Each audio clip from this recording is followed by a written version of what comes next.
Like finding a pimple on prom night, Poa Trivialis and Poa Annua can ruin lives. So let's talk about why this is so hard to kill on this episode of The Lawn Lab. Hey, buddy.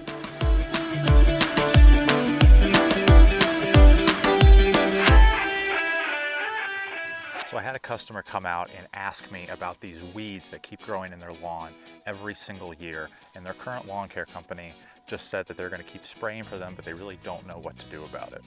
And I said, well, it's a weed, but not in the same sense that you might think about like a dandelion or clover or something like that. Poa annua and Poa trivialis are members of the Kentucky bluegrass family, and it makes a lot more sense about why these plants are so hard to kill and manage when you see that Kentucky bluegrass is named Poa pratensis.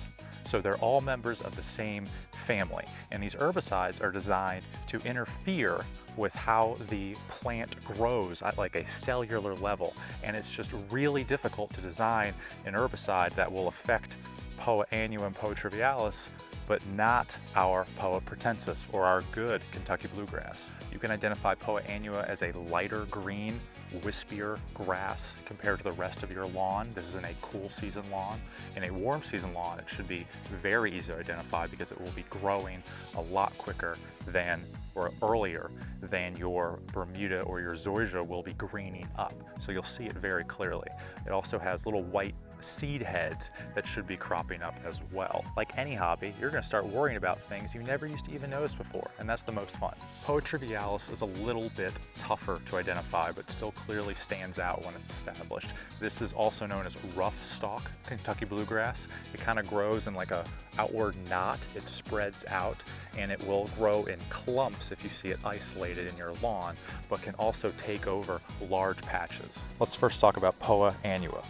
Poa annua, or Anna, whatever the heck we want to call it for this video, actually germinates in the fall when soil temperatures drop below 70 degrees.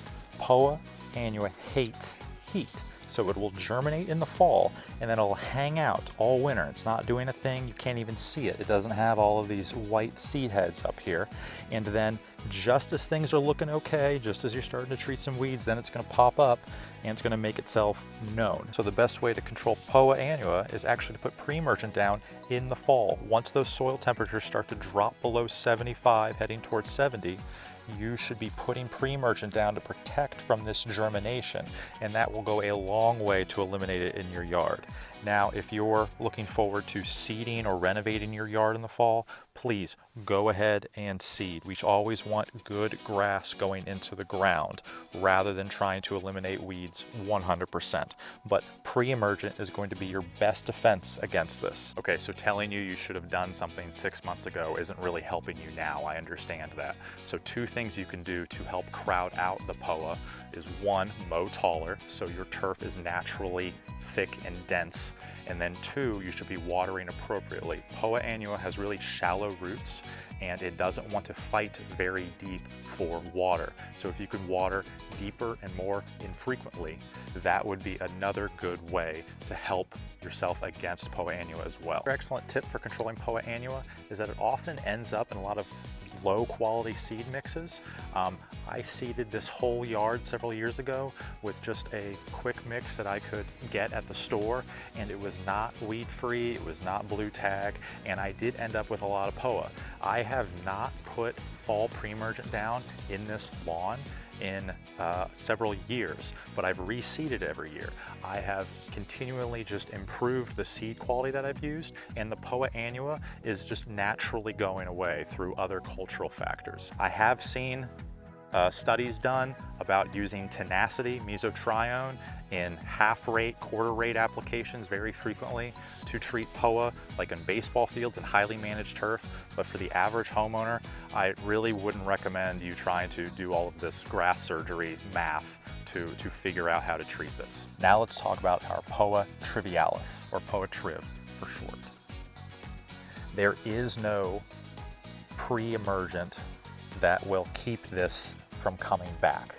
It will grow through not only shoots but also rhizomes under the ground, and then as it dies out in the summer, because it also doesn't love heat, then those rhizomes, the plant matter, will stay in your ground. And over the course of several seasons, it will get larger and larger and larger. So you have three options. 1, ignore it. 2, dig it out. Or 3, kill it with a non-selective herbicide. Non-selective means it kills everything. The grass that you want to keep and the grass that you don't want to keep. So if you want to go the extra mile, what I've seen some people do is they will mix up a little bit of non-selective herbicide like glyphosate, and then they will go out and literally paint the plants that they don't want in their yard, or they will use a glove and they will massage the chemical into the plant. Now, I don't have anything on me. I'm just doing this for demonstration purposes. I don't 100% endorse this because I just think it's a lot of work, but that is something that you could think about. Please, for the love of God, don't spill it.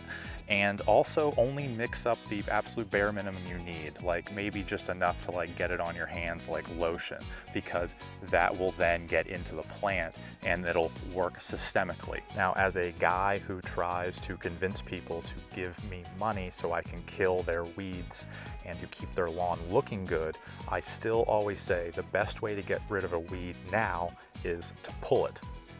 If you spray something or if you treat your weeds, it's going to still be there and it's going to slowly start decomposing, breaking down, dying, and depending on how you keep your turf, how active it's growing, this could take a while. So in this demonstration, I'm just going to pull it out. You might be intimidated by digging this out and leaving this little bare spot in your yard, but once you step back for a second, it's not a problem just to have that little piece of fresh dirt.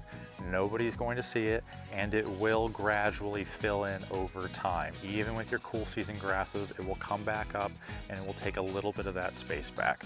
Do not worry. If you have an absolute pasture of this stuff, yeah, you're not going to get after it with a fork. I understand. But just small portions in a pretty well taken care of cool season lawn, just dig it out, man.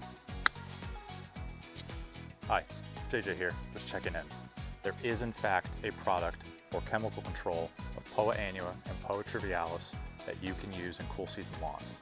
That product is called Velocity, and at the time of filming, 16 ounces of Velocity cost $567. They don't make a smaller bottle.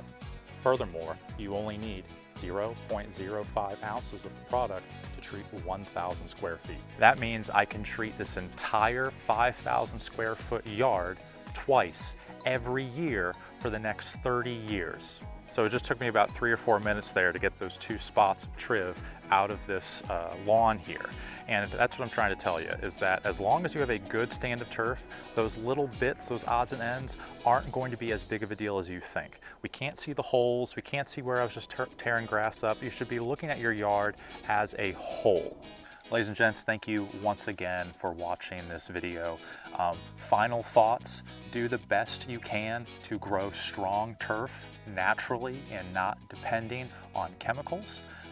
Turf needs water and sunlight. Everything else is just extra. If you can get it through the summer, then you can put that fall pre-emergent down, and that's going to help you out, not with just the Poa Annua, but also those winter weeds as well that we see, that dead nettle, the bitter cress, things like that.